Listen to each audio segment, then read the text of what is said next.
नमस्कार। Universal technical classes में आप सभी का हार्दिक स्वागत। मोस्ट इम्पोर्टेंट और खुशखबरी आप सभी के लिए, जैसा कि जेईएन की वैकेंसी जो है इसका नोटिफिकेशन आउट हो चुका है।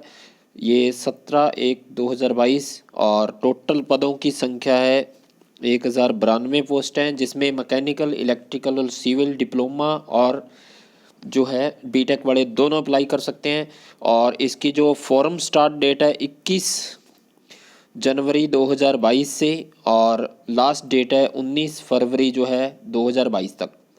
और देखिए यहाँ पर जो है इसमें अलग अलग डिपार्टमेंट्स दिए गए हैं, जिसमें सार्वजनिक निर्माण विभाग पीडब्ल्यूडी में जो है ये अपने पास सिविल डिग्री धारक, जिसमें 390 पोस्ट जो है। अनुसूचित गैर अनुसूचित क्षेत्र में टोटल 422 पोस्ट है। कनिष्ठ अभियंता जो डिप्लोमा धारक है सिविल में, उसमें 61 पोस्ट है और टोटल 66 पोस्ट।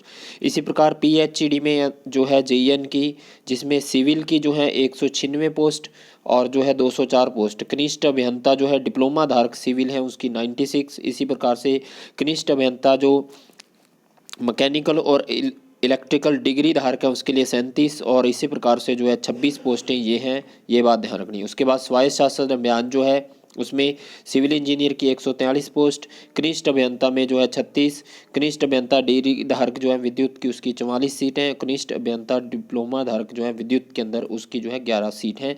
ये बात ध्यान रखनी। टोटल 192 सीट हैं। अनुसूचित गैर अनुसूचित क्षेत्र में 1040 और 92 सीट जो है अनुसूचित क्षेत्र में। इसके बाद जो है हम बात करें तो ऑनलाइन फॉर्म जो है 21 फरवरी से स्टार्ट है और इसका जो है परीक्षा शुल्क जो है सामान्य वर्ग के लिए 450 रुपये, नॉन क्रीमिलियर ओबीसी के लिए 350 और SC ST के लिए जो है 250 रुपये है। ये बात ध्यान रखनी है। उसके बाद जो है ये सीटों का बंटवारा है, अलग अलग दिया हुआ है आपके कैटेगरी वाइज। ये बात ध्यान रखनी है, जिसमें आपके जो है इस प्रकार से दिया गया है। सामान्य वर्ग के लिए जो है सिविल की जो है इस प्रकार से दी गई हैं।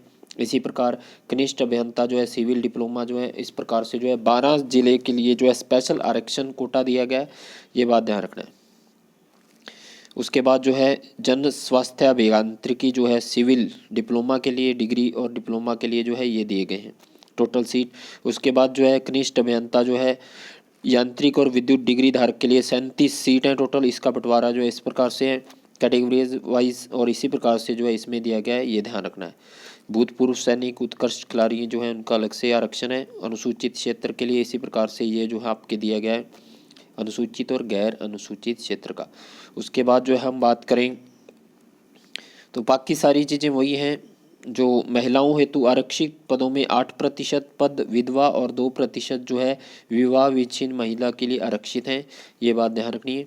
और अति पिछड़ा वर्ग जो है ये सारी चीज़ें जो है भूतपूर्व सैनिक जो है उनके अलग से है। उत्कृष्ट खिलाड़ियों के लिए अलग से कोटा दिया गया, जिसमें इनमें से किसी भी एक का सर्टिफिकेट होना चाहिए जो भी प्लेयर्स हैं उनके पास। उसके बाद हम बात करें यहाँ पर जो है एक लाइन लिखी हुई है, दिव्यांगजन जो है अधिकार के नियम के अनुसार जो है अभियांत्रिकी विभाग में बैठक कार्यवाही विवरण जो है इसके अनुसार जो उनके लिए ये रखा गया है डिसेबिलिटी जो है। ये बात ध्यान रखनी है। उसके बाद जो है विशेष नोट ये दिया गया है। इसके बाद जो इम्पोर्टेंट हमारे पास वो है वेतनमान।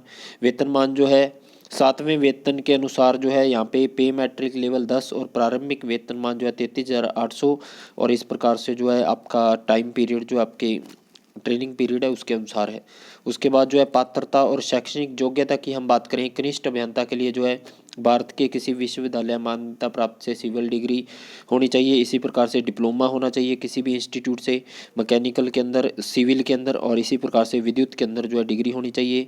इसी प्रकार से डिप्लोमा धारक के लिए जो है किसी भी इंस्टीट्यूट से जो है आपके पास अभियांत्रिकी में डिप्लोमा होना चाहिए। ये बात ध्यान रखनी है विद्युत अभियांत्रिकी में। उसके बाद हम बात करें कनिष्ठ अभियंता यांत्रिक और विद्युत जो है इसमें किसी भी यांत्रिक विद्युत में डिग्री और इसी प्रकार से कनिष्ठ अभियंता डिप्लोमा धारक जो है उसके लिए डिप्लोमा जो है आपके पास यांत्रिक और विद्युत में होना चाहिए।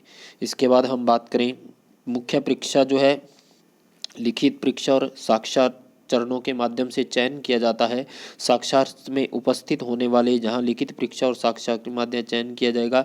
लिखित परीक्षा साक्षात्कार में उपस्थित होने से पहले यहाँ केवल लिखित परीक्षा और केवल साक्षात्कार के माध्यम से चयन किया जाना है, जैसा भी मामला हो। कनिष्ठ अभियंता ऐसे भर्ती आवेदन करें जो अभ्यर्थी शैक्षणिक योग्यताओं को अंतिम वर्ष में सम्मिलित होने वाले हैं या सम्मिलित हो रहे हैं, परंतु उन्हें कनिष्ठ अभियंता भर्ती के लिए निर्धारित शैक्षणिक योग्यता भर्ती परीक्षा तिथि से पूर्व अर्जित करनी होगी। अगर कोई लास्ट ईयर में पढ़ रहा है तो उसको जो है परीक्षा तिथि से पहले जो है उसकी अनिवार्य योग्यता होनी चाहिए, ये बात ध्यान रखनी है। ये राष्ट्रीयता आयु सीमा जो है 18 से 40 वर्ष दी गई है। और इसके बाद हम बात करें छूट जो आपके वो दी हुई है, विवाह पंजीयन, ये सारी चीज़ें जो हैं आपके सारा कुछ दिया हुआ है। इस प्रकार से हम देख लेते हैं, आगे सिलेबस का भी होगा तो प्रमाण पत्रों का सत्यापन, ये सारी चीज़ें। ये था, ज़्यादा से ज़्यादा वीडियो को शेयर के लिए लाइक कीजिए और कमेंट करके बताइए। धन्यवाद।